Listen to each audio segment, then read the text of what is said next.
And he's been doing readings for, I don't know how many years now. He learned how to do them for Paul Solomon, and then he began his own ministry. And those readings are just phenomenal. You can get his book from Amazon, and I recommend it strongly for anybody. And he and I have been doing a study group of inner light consciousness the first and third Thursday of every month. And it's been wonderful getting to know Brian again through the years and to experience his wisdom and his insights and his love. So here is our next speaker, I hope. He is on Zoom, Brian Berry. I'm here. Can you hear me? I can hear you, Brian. Okay, good. Well, as I listened to you folks this morning, I kind of set aside what I had prepared. I actually had prepared something, which isn't my habit. We're going back to some really early beginnings, and I'm going to do that too for you. So I had a toy. I actually had found it in someone else's trash. It was a plastic rabbit, and he had a red body and 4 jointed limbs held on by rivets. And I would take him out from under my pillow when we would travel together to other times and places. Pirate ships, Viking ships, Egypt, cavemen scenes. Now, the interesting thing about all that was there were no monsters and no villains. Everything I saw, I loved and enjoyed. And of course, I didn't have any objective conventional knowledge about any of these scenes. I just loved it. So I'm in kindergarten and I go to church on a Sunday, and it was a big Episcopal church, stone, and it was boring. So I lay down on the pew behind my mother and my sister and my brother. And I looked up and I started to drift, and the ceiling rolled back. And there was a huge eye, filled the whole ceiling, unblinking, sky blue. I knew it was the eye of God, and I knew I was being judged. So I went home and buried the rabbit in the backyard. And I never talked about that stuff. So I did figure out fairly early on. I remember when I was confirmed a few years later, the bishop stopped in the middle of the ceremony and he said, "I'm going to give you the cup now, but you have to stop shaking." So for me, God was about fear.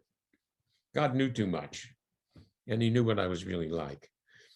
That was there for a long time. And when I began to get serious about going inside, as most of you probably remember, I had 2 bodies of work that I looked at very closely. Edgar Cayce's, very loving. I loved every part of it. And Carl Jung. Well, Dr. Jung was a very well-defended individual. And it was a very inviting trip for an intellectual who actually was afraid of God, because there were lots of ways to mediate that presence if you worked along Carl Jung's lines with your dreams, as I was doing. Paul freed me from that. It went away like that, at a stroke. I'm not sure what he said, but in one moment, I recognized that the God he was talking about and the God that he loved was not scary and would not set me up for judgment. And it went away. It was so liberating. I can still remember that feeling because I looked around the world and I loved everything I saw. I loved the people around me. I loved Virginia Beach. I loved everything in my own life. It was extraordinary. I hung on to that consciousness for a few years and then I misplaced it. Okay, and then what Joshua had to say about forgiveness comes into play here. Because there was a time not so many years ago when I would wake up at 3 a.m. in the morning playing over old scenes, I guess I would say old scenes of bitterness and defeat. And I'm saying to myself, wait a minute, this is no way to be enlightened. Where is this coming from? I wrestled with that for a few months. And then I realized I was seeing people who I was pretty sure I loved at the time. So I began to pray each night before I went to bed.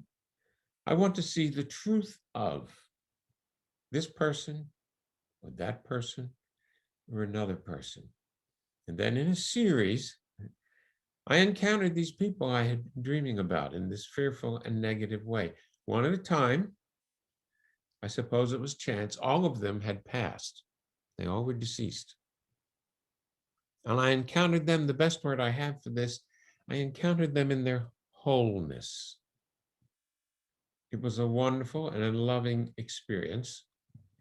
And that image of wholeness became very important for me. And if you read my book, you'll see what I mean. And it had been coming through my readings for several years. I've been doing them for 11 years. I thought I understood until I began to encounter people in their wholeness, sometimes in dreams and sometimes in meditation. There was nothing to forgive.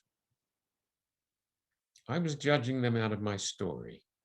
I was judging them out of what I thought they should be.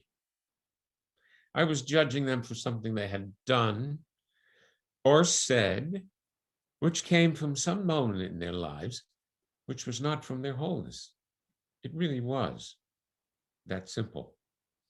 And it restored me. Once again, the trees I'm looking at, they're the trees that are behind me. I don't know how to get rid of my virtual background, but they're in my backyard. I look at them and I see their beauty. I start every morning out there with the trees and my dog, just about sunrise. Honestly, it's like a symphony. It makes me whole. Does it last all day? Not every day. Not if I drop something on my foot and say something harsh to somebody, I'll lose it for a while. I guess that's all of us. If you, by chance, read my book, turn to the back and start with the afterword. It took me 5 years to write this book. Yes, I am a very slow writer, and I can see Marilyn Butler's face right now because she helped me enormously by editing. And it wasn't that she changed words for the better, she did, or that she made paragraphs shorter, which they badly needed to be.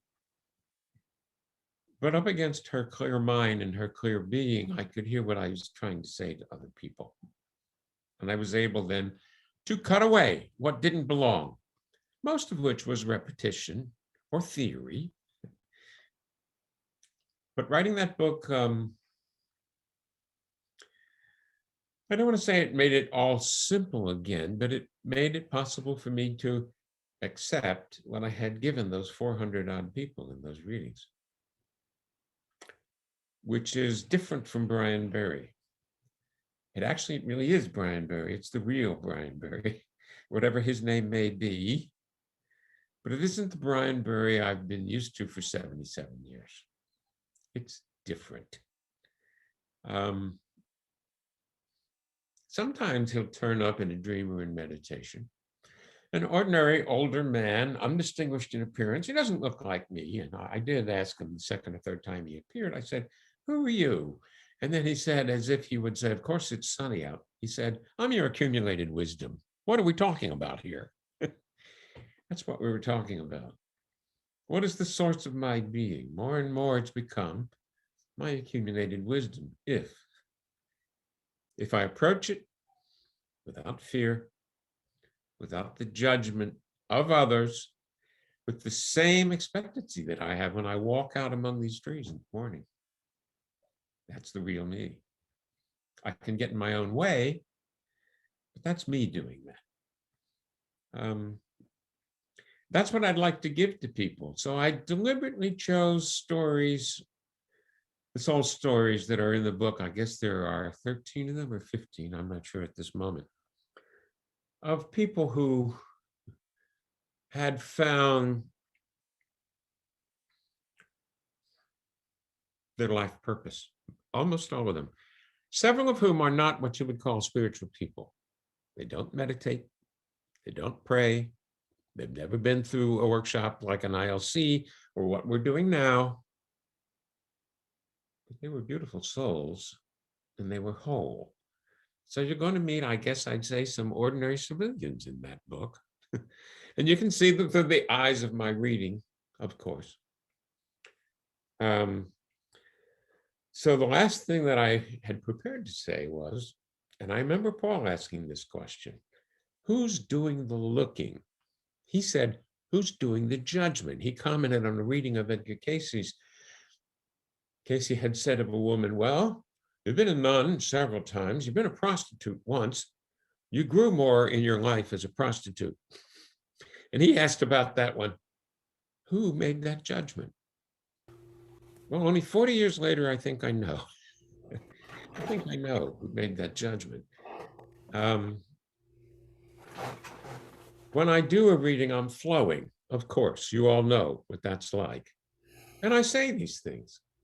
And then at some point, usually the same night, I turn the tape back on and I listen to it from start to finish.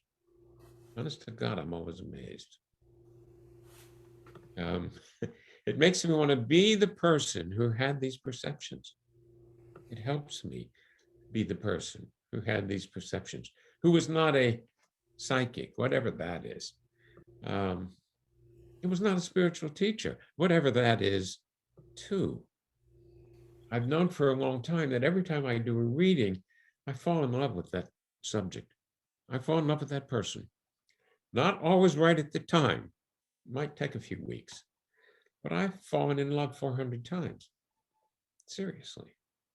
And it's not that I've painted such a beautiful picture of them, but their lives are so beautiful. And they are so beautiful. That's why I go on doing this. Pretty soon I'll turn a corner and I'll start to make enough money that I'm not doing this at a loss. But it hasn't happened yet. But I can't stop. I really can't. And you know, it's when I was a kid and I was reading, which I was always reading, and my mother would pass through the room and she would say, as long as you're not doing anything, could you hang the clothes out to dry? Right.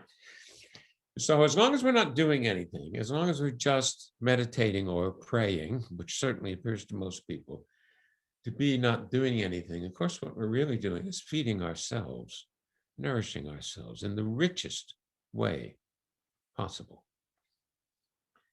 That's about all my book has to teach anybody, except the example of those lives that I've told about in the book. It's probably all I have to teach anybody either. I heard Annalisa say at the last gathering we all went to, she mentioned the business of having a story and letting that story go. And that phrase has stuck with me ever since. So letting go of my story became part of entering meditation. I don't always do the terraces in the temple before I meditate. Sometimes I'd go straight to the temple. But I have to let my story go first. Whatever I've been doing, whatever I'm involved in, whatever my ego is invested in, I guess is the usual language, I have to let that story go, or it will distort what I feel. Not necessarily what I see, but what I feel. So letting my story go has become important to me. I don't see your face here, Annalisa. Thank you. That phrase alone did it for me. Like everybody else, the pandemic pace of life has not been fun. It hasn't even been good for me. But I'm coming out of it now. Like a lot of people, I think, okay, September, we'll be out of this thing. I hope that's true. I don't really know. I'll mention, I included 2 of these readings in the book. I had predicted the pandemic in 3 readings. But I kind of forgot to be afraid because the prediction came in the context of a recommendation of how that person should handle it. And that's the way I've tried to handle it, the way I gave it to those, they were both women. I gave it to them to handle it. So yes, I've had some friends die, and some people I admired die, and some people go through some very, very difficult times, but I've treated myself to the same feelings I treat myself to every morning. After breakfast, I give myself 10 minutes to look at the news, And then I have to recover, of course. I mean, we're all feeling the pain of what's happening in Israel and Palestine. Can't dwell on it. Can't affect it much. We can pray some, and I do that. I can't carry it around all day. It undoes everything. And maybe I'm finally catching on to inner light consciousness when I can guard my thoughts, stop the bad ones, and take them back to the place they ought to be. I hope you get that if you read the book. I'm looking around. 4 or 5 of you have had readings from me. That's kind of what I'm looking for, to help you stop your story, your concerns, even that big one. What is my life purpose? Well, you're already living it. I guarantee it. If you're over 20, you're already living it or you're fighting it off, one or the other. But virtually all the people that I've done readings for are living their life purpose, but they think it's supposed to be very grand, saving the planet, bringing healing to the earth, etc., etc. Gosh, it almost never is. It almost always is a way to be and a way to share that. That's the life purpose we really design. And of course, we throw in a few lessons that would be boring if we didn't. And that's when we get off track and maybe stumble a little. But we handle our lessons. We all do. It may take a lot longer than we think it should. How do we know when we've handled a lesson? When it's been totally and utterly replaced by a good habit. It isn't so supernatural. I didn't say that anywhere in the book as simply as I just said it, so thank you all. So I don't want to ramble on about these things because I too have probably said most of what I want to say, except for one thing. Here we are with this invisible communication, trying to keep up with the rest of the world, much of which has switched to Zoom quite happily. I need to switch to Zoom happily. I think we as a fellowship need to switch to Zoom and to all the kindred technologies that are going to flow out of this way of connecting. I think it's the next thing on our agenda as a fellowship. And I won't make a distinction. I think it's the next thing on our agenda as people who have grown and benefited from and loved ILC. Now, I can tell you, and I know I'm not alone in this, you've probably never met a person less suited to mastering cyber technology than me. But I'm going to do it, and I hope we all do it. And I hope we really pour a lot of energy to it in the months and years to come. And we have certainly asked over and over, what are we going to do when all these gray heads pass away and leave the little church in Virginia Beach vacant? Well, I don't know about the little church building in Virginia Beach, but I'm talking to the little church in Virginia Beach. And every one of us can make this church eternal using these cyber media. So that's my commitment in the days ahead. And I hope you will join me.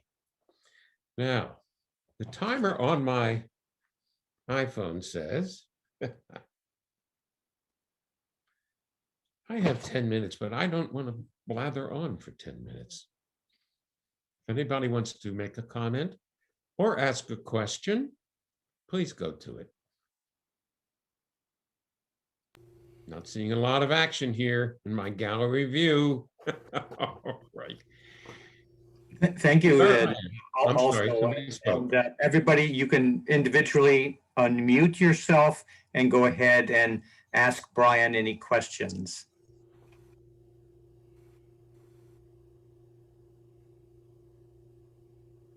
I guess I didn't inspire any questions, huh? How about comments? Okay. You explained it so well. Oh, sure. It's practically a poem, right? You can get my book on Amazon as a paperback or as an ebook, and I hope you will. It's called 4 Channels, Healers, and Helpers.